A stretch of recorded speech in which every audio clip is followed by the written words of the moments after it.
Dans la précédente conférence, j'ai tenté de montrer que la philosophie peut contribuer à guérir l'âme humaine de ses inquiétudes.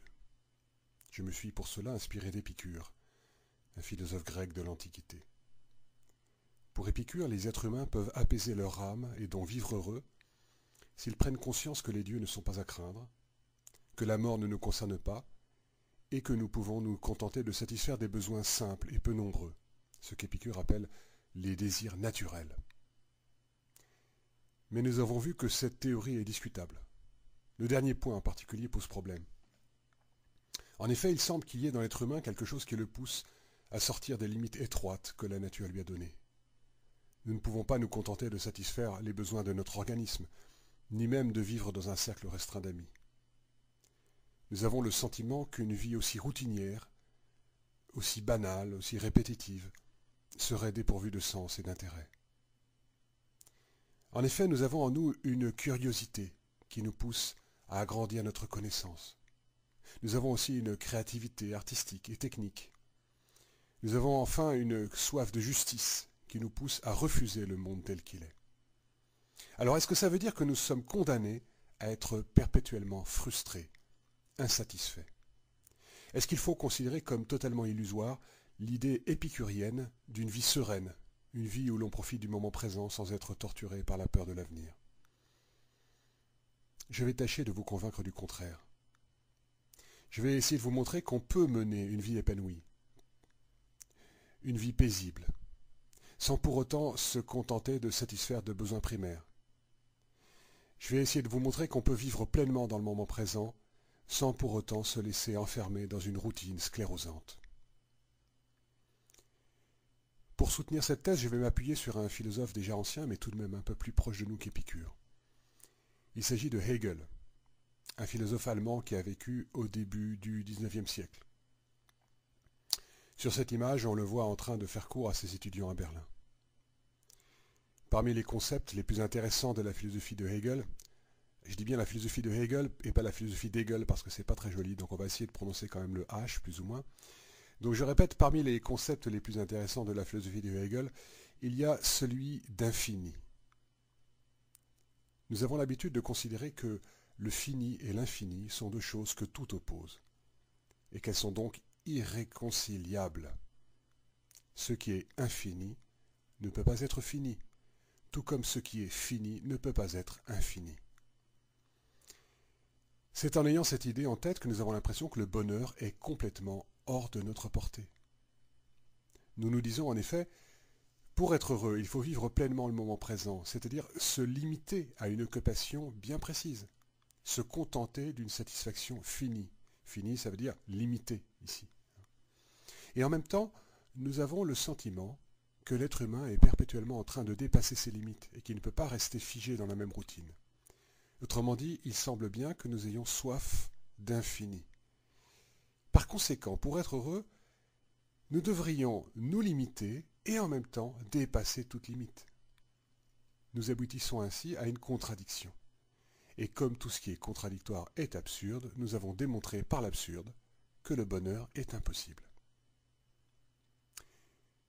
Mais peut-être allons-nous vite un petit peu vite en besogne si nous admettons que les opposés sont inconciliables. Peut-être que l'infini, paradoxalement, englobe le fini.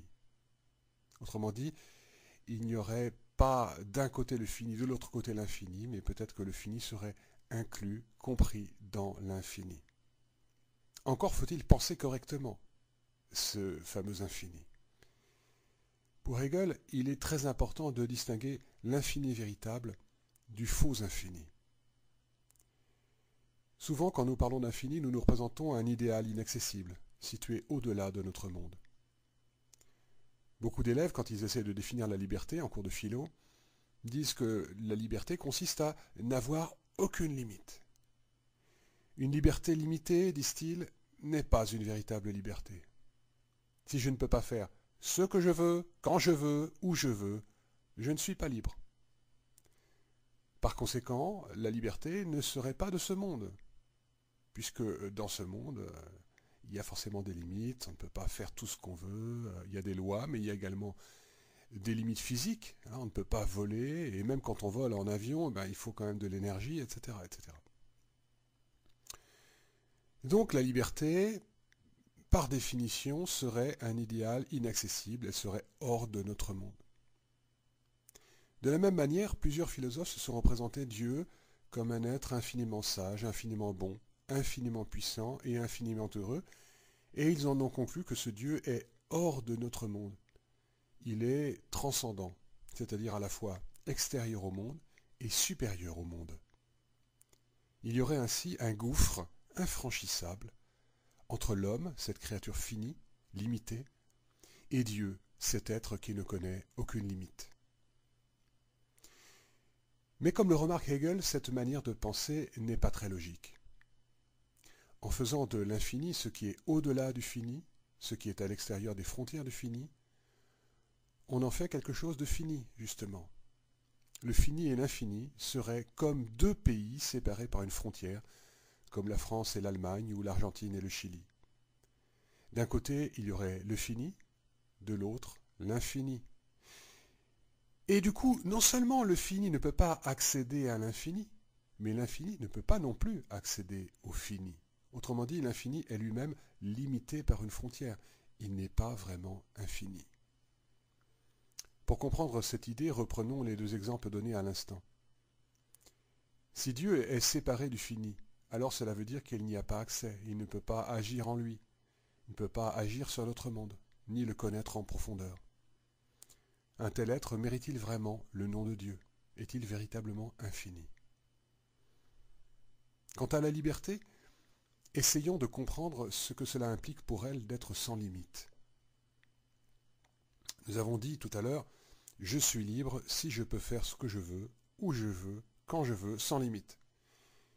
Cela voudrait dire, si on pousse les choses à l'extrême, que la liberté infinie consiste à pouvoir agir instantanément selon ses buts. Si nous avions cette liberté, nous n'aurions qu'à claquer des doigts pour obtenir tout ce que nous voudrions. Il n'y aurait aucun effort à accomplir, aucun obstacle à surmonter. Je viens de parler d'un claquement de doigts, mais cette métaphore est trompeuse. Si notre liberté était sans limite aucune, nous n'aurions même pas cet effort à faire. Nous n'aurions qu'à penser à ce que nous voudrions, et nous l'aurions, instantanément, immédiatement. Et encore, cela reste à voir, car penser, cela demande un effort. Au fond, nous serions comparables, si nous avions cette fameuse liberté infinie, à ce gangster qui est le personnage principal d'un épisode de la 4e dimension, The Twilight Zone, une vieille série américaine. Si ma mémoire est bonne, le titre en français c'était Enfer au paradis.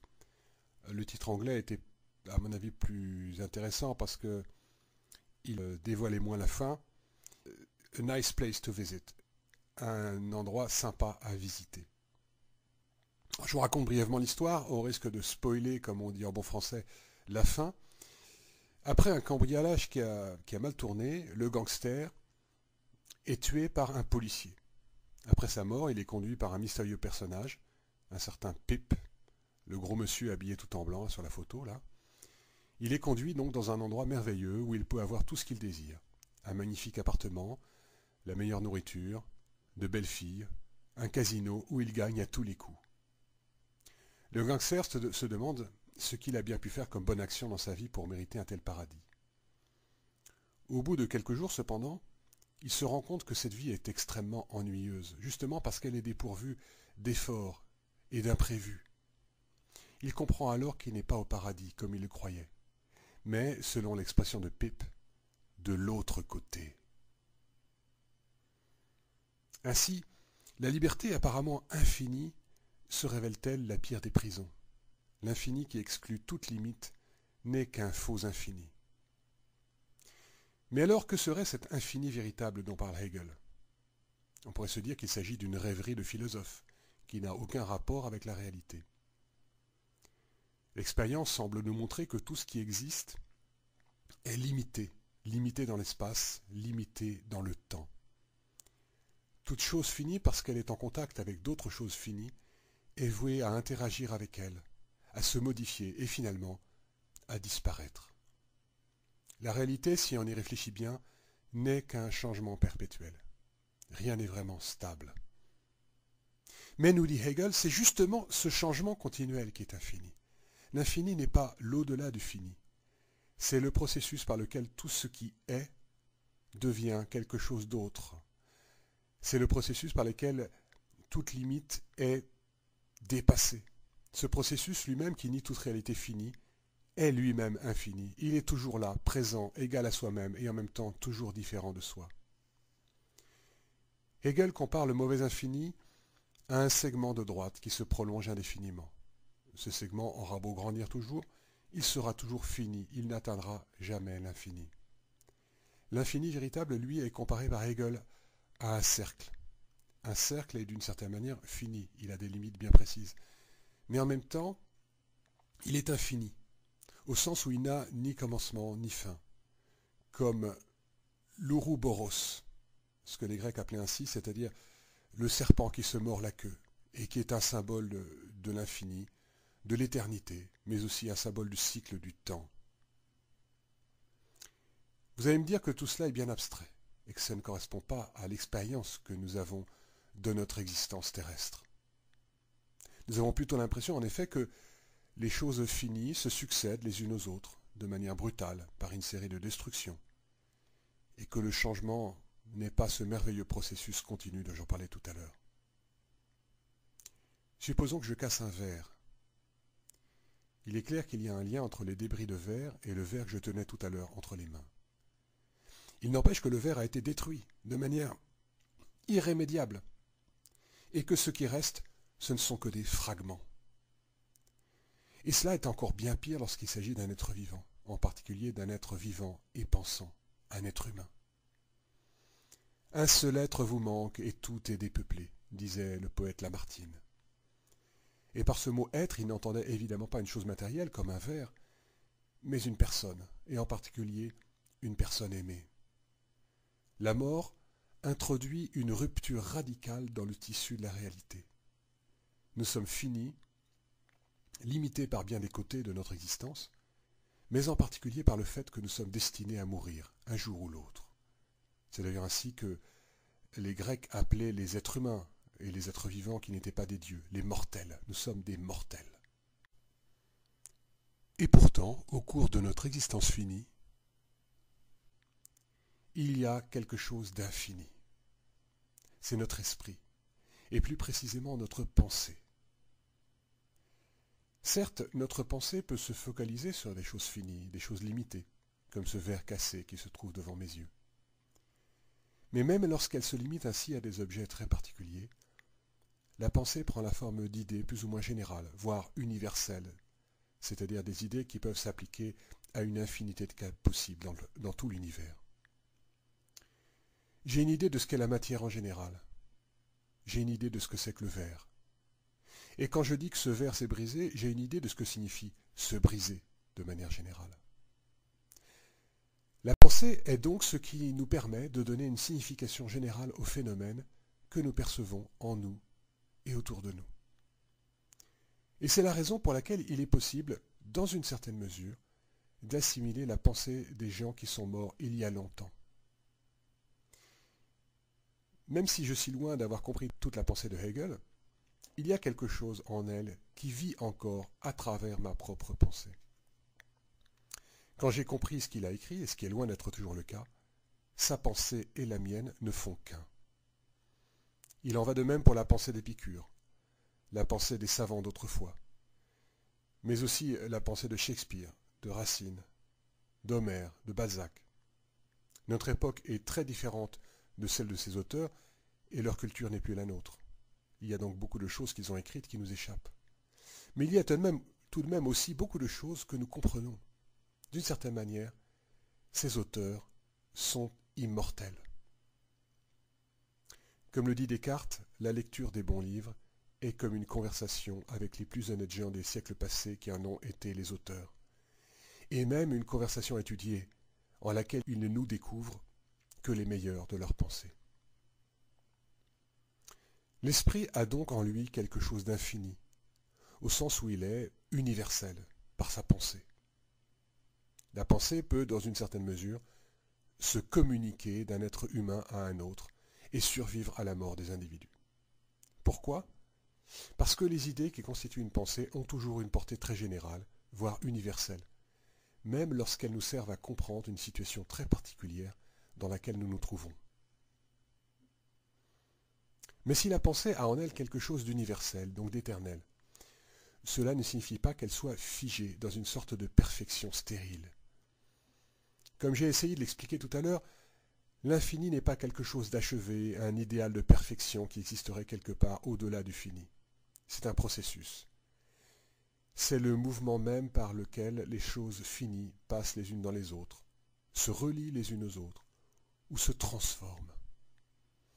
Si la pensée a quelque chose d'infini, c'est justement parce qu'elle se transforme en permanence.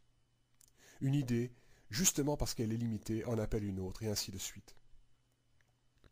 J'ai expliqué tout à l'heure, par exemple, que l'idée d'une liberté sans limite se transforme en son contraire. Il y a dans la pensée ce que Hegel appelle un mouvement dialectique. Le mot dialectique, qu'on trouve déjà chez Platon, renvoie à la notion de dialogue. La dialectique, c'est l'art du dialogue. Quand on dialogue avec quelqu'un, on peut lui faire des objections, on peut critiquer sa pensée, on peut l'amener à reformuler sa pensée. Et lui, en retour, il peut aussi nous amener à modifier notre pensée. Mais même quand nous sommes tout seuls, nous dialoguons avec nous-mêmes. Platon disait que la pensée est une sorte de dialogue silencieux de l'âme avec elle-même. Donc, lorsque nous pensons, nous ne sommes jamais en repos.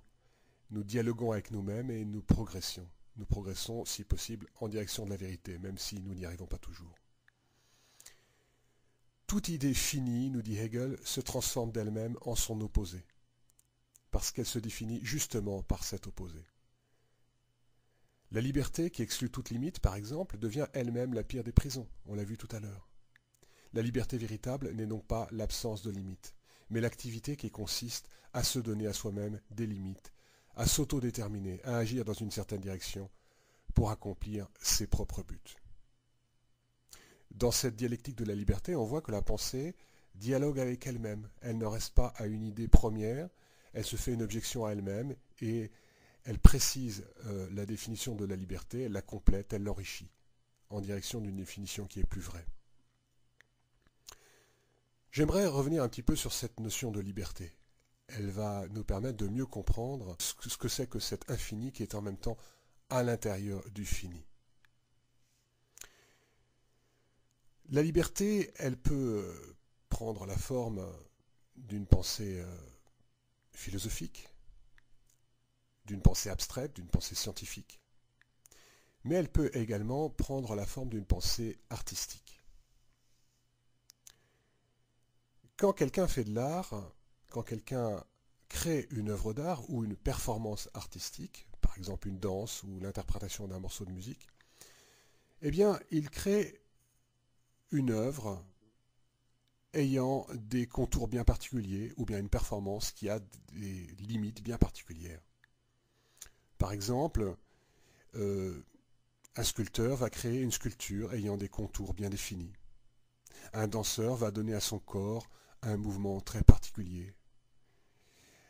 Un musicien ou une musicienne va choisir telle ou telle note bien précise pour le morceau de musique qu'il ou elle est en train de composer, etc. La pensée artistique prend donc à chaque fois une forme limitée. Mais c'est une limite qui a été choisie par l'artiste. Ce n'est pas une limite qui a été imposée par quelqu'un ou par quelque chose d'autre. De plus, à l'intérieur de ces limites, la pensée est en mouvement. C'est évidemment le cas pour la musique ou la danse, qui sont des arts du changement. Mais c'est également le cas dans une sculpture ou une peinture. L'œuvre peut paraître complètement immobile, morte, figée. En réalité, si on la regarde d'une certaine manière, on s'aperçoit qu'elle est pleine de vie. Si au lieu de la regarder de manière seulement globale, on la parcourt des yeux, de haut en bas, de bas en haut, on verra qu'il y a en elle des lignes et des surfaces qui se transforment, se combinent, se séparent, comme peuvent le faire des mélodies dans une œuvre musicale, ou des danseurs dans un ballet. Cet exemple des œuvres d'art m'amène à un autre point de cet exposé. Comme je le disais tout à l'heure, ce n'est pas uniquement dans la pensée conceptuelle, philosophique ou scientifique, que l'esprit se manifeste comme un mouvement infini.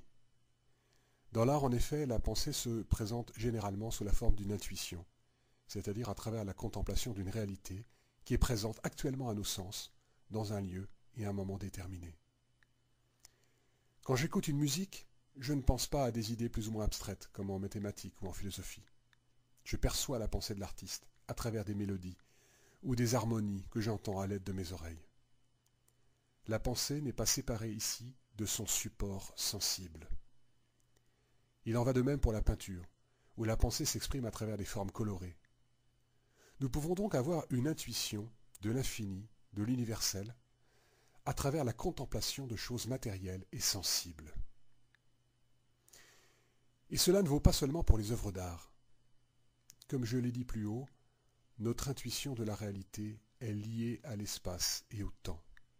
Toutes les choses dont nous avons l'intuition sont dans un certain lieu et dans un certain présent. Laissons de côté le lieu et concentrons-nous sur le présent. En apparence, le présent est une limite qui enferme chaque chose dans des bornes étroites. C'est le propre des choses finies que d'exister dans le présent. C'est le cas aussi de la pensée humaine. Souvent, comme l'explique Blaise Pascal, nous avons l'impression d'être prisonniers du temps présent, parce que celui-ci nous fait souffrir. Nous cherchons à nous évader par la mémoire ou l'anticipation de l'avenir. Nous nous remémorons avec nostalgie les moments où nous pensons avoir été heureux, souvent d'ailleurs en idéalisant ce passé merveilleux.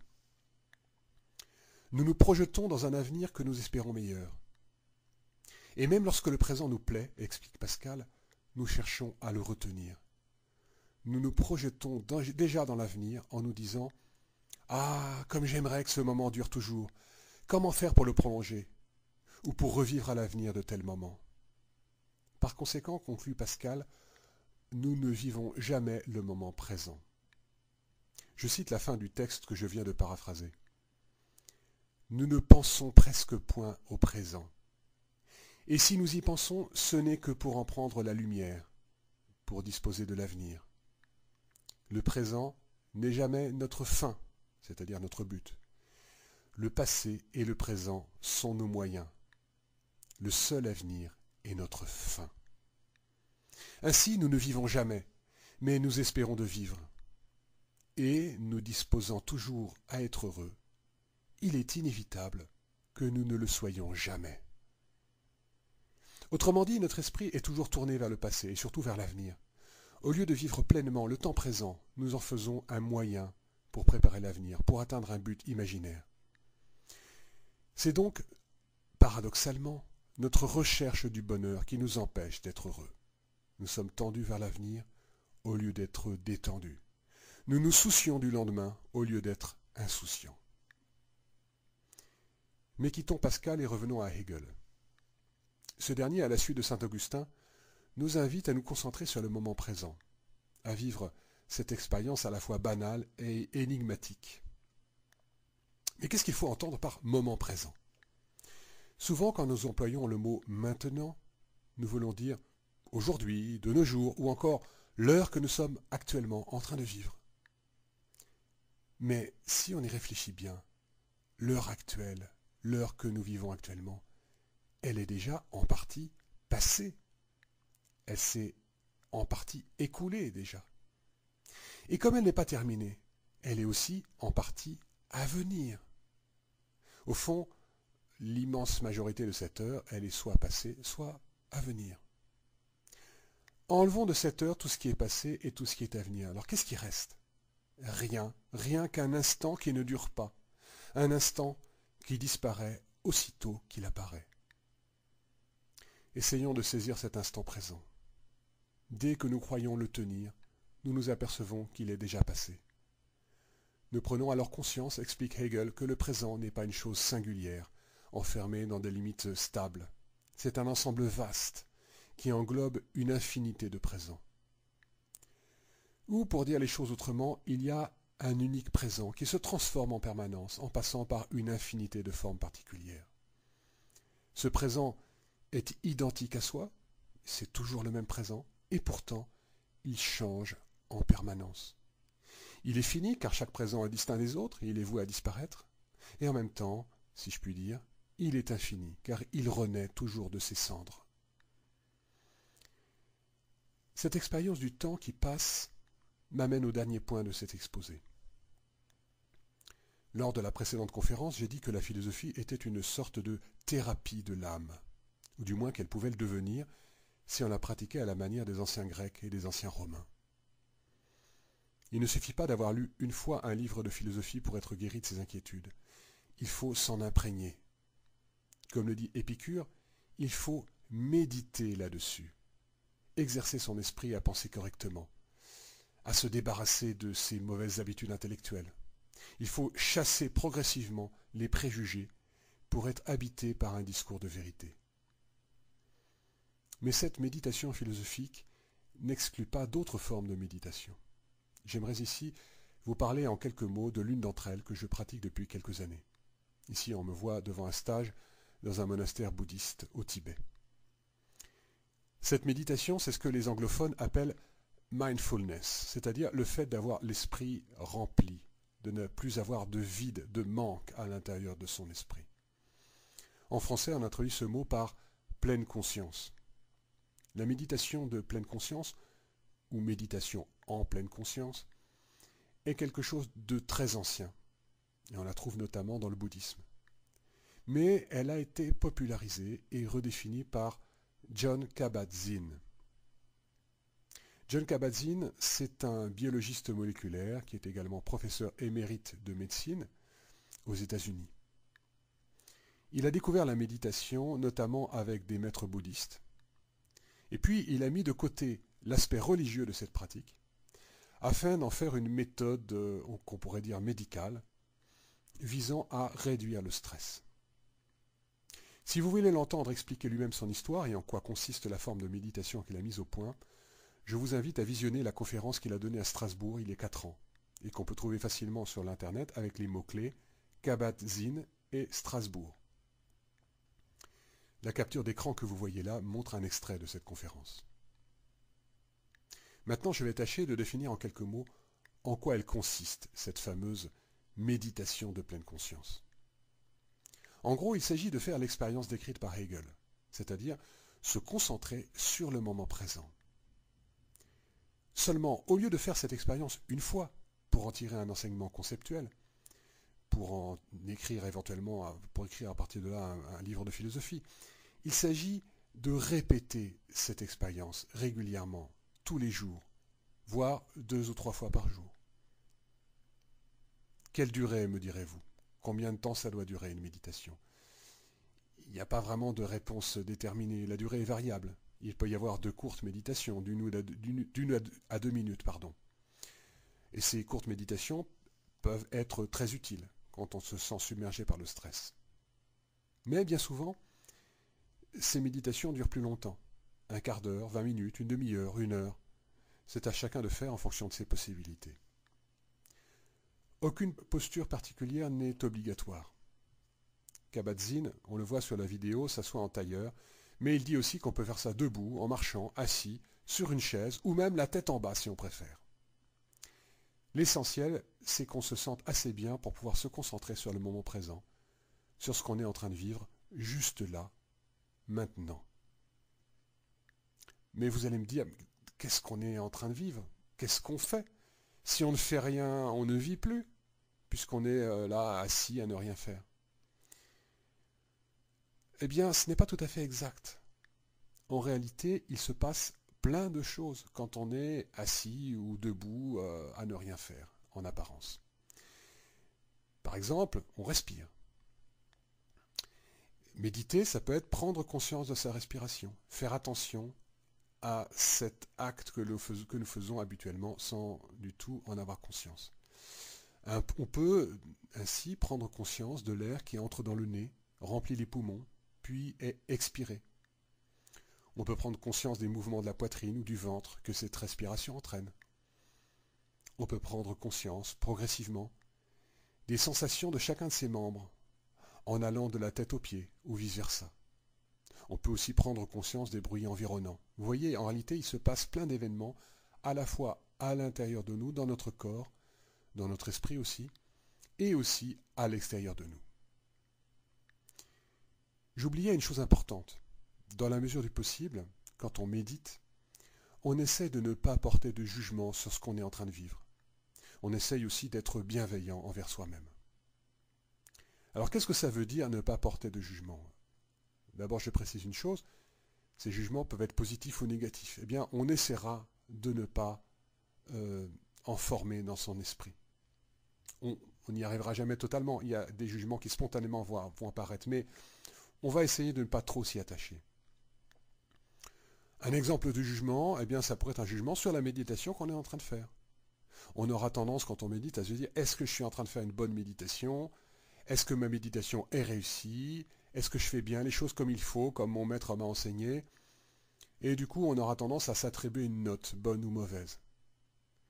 Et c'est inévitable que cette tentation arrive dans la conscience, que ce genre de questions surgissent dans notre esprit. Mais dans la mesure du possible, on essaiera de ne pas prendre toutes ces questions, tous ces soucis trop au sérieux. Et on retournera à la conscience de ce qu'on est en train de vivre. On essaiera de remplir son esprit du moment présent, en laissant de côté des préoccupations concernant la bonne ou la mauvaise manière de faire les choses. Si vous faites cette expérience d'une méditation de pleine conscience, si vous vous concentrez sur le moment présent, vous vous apercevrez que cette pratique peut être extrêmement relaxante. En faisant attention à vos sensations corporelles, vous découvrirez souvent des tensions au niveau des épaules, du cou, du dos, du ventre, du front, des yeux, etc. Et parfois, le simple fait de prendre conscience de tout cela entraîne un relâchement des muscles. Donc, il peut arriver que vous soyez extrêmement détendu si vous avez médité ainsi pendant quelques minutes. Au bout de 10, 15, 20 minutes, votre corps sera parfois extrêmement détendu, ce qui peut être très agréable. Mais attention, la méditation de pleine conscience n'est pas nécessairement relaxante. Si vous méditez, vous vous apercevrez en effet qu'il est impossible de rester longtemps concentré sur le moment présent. Notre esprit ne se contrôle pas lui-même. Des pensées et des images vont surgir spontanément pour vous rappeler votre passé ou pour diriger votre esprit vers l'avenir. Et parfois, ça peut être assez pénible. Dans votre conscience, des pensées déprimantes ou angoissantes arriveront parfois des pensées du genre « je n'aurais pas dû faire cela » ou bien « aujourd'hui j'ai énormément de tâches à accomplir, est-ce que je vais réussir à tout mener à bien ?» ou encore « je devrais discuter avec un tel ou une telle de ce problème. Mais j'appréhende cette discussion. Est-ce que j'aurai le courage de lui dire tout ce que j'ai sur le cœur ?» Toutes ces pensées, toutes ces questions, toutes ces inquiétudes sont parfaitement normales. Si ça traverse votre esprit, ça ne veut pas dire que votre méditation est ratée, pas du tout. L'essentiel, c'est de revenir de temps en temps dans le présent. C'est de reprendre conscience de ce qu'on est en train de vivre actuellement, maintenant, et pas dans le passé ni dans l'avenir. Toutes ces inquiétudes, toutes ces questions, toutes ces distractions passent par l'esprit et puis elles disparaissent. Et elles deviennent progressivement moins fortes par la pratique de la méditation de pleine conscience. Et justement, le but de cette méditation, c'est progressivement de se libérer de toutes ces choses qui polluent notre esprit, qui l'empêchent de vivre pleinement le moment présent. Juste une petite remarque en passant, j'ai lu que la pratique de la méditation n'est pas forcément recommandée pour tout le monde. Il y a des gens qui sont en proie à de graves problèmes psychiques. Par exemple, une dépression profonde. Quand on est dans une grave crise de dépression, il semble qu'il vaille mieux ne pas pratiquer la méditation, ça pourrait peut-être empirer les choses. Par contre, la méditation peut être utile si on n'a qu'une déprime légère ou si on est sorti d'une phase de dépression profonde, de manière à éviter d'y replonger. De manière générale, la méditation de pleine conscience atténue les inquiétudes quotidiennes. Le stress qui s'est accumulé en nous depuis notre enfance est un poison qui imprègne notre corps tout autant que notre esprit. La pratique régulière de la méditation peut nous aider à nous désintoxiquer progressivement. Mais cela nécessite du temps et de la patience. J'en arrive à la conclusion de cette conférence. Aujourd'hui, nous sommes pas mal éloignés d'Épicure en apparence. Nous n'avons plus parlé de la satisfaction de besoins primaires, mais d'activités qu'on pourrait qualifier de mentales, voire de spirituelles, sans nécessairement mettre une connotation religieuse à ce terme. Nous avons parlé de la pensée philosophique ou scientifique. Nous avons parlé de la création artistique, et puis de la méditation de pleine conscience. Mais en réalité, nous n'étions pas si éloignés que cela de ce qu'Épicure appelle la vie heureuse. En effet, toutes ces activités, si on les pratique sérieusement, en se concentrant sur ce qu'on est en train de faire, permettent de vivre pleinement le moment présent.